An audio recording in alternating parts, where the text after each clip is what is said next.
La semaine dernière, des manifestants de la FNSEA se sont fait entendre en Bretagne et ont obtenu gain de cause.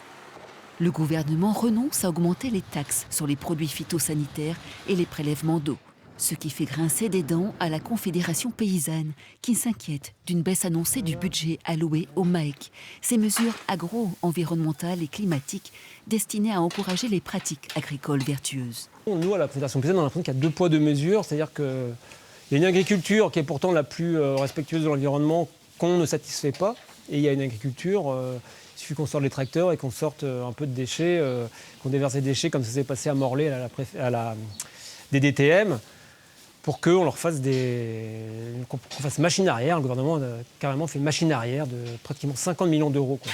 Cette année, il manquerait 60 millions d'euros de budget pour les MAEC en Bretagne, si l'État veut respecter ses engagements.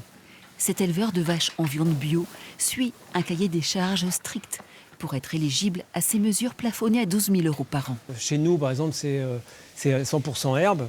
C'est des mesures où on nous demande de faire moins de 10% de maïs, de ne pas mettre d'engrais phytosanitaires, de ne pas importer de soja, de ne pas mettre de produits d'engrais non plus, d'engrais azotés. C'est des prairies à base de trèfle souvent, ou des prairies naturelles, on ne met pas d'engrais. Donc forcément, il y a une production qui est moins importante. Ici, il n'y a aussi qu'une seule vache à l'hectare, au lieu de 2 en agriculture conventionnelle. De plus, le bocage et les talus demandent de l'entretien. Pour cet éleveur, l'aide compensatoire est essentielle pour pouvoir vivre de son métier.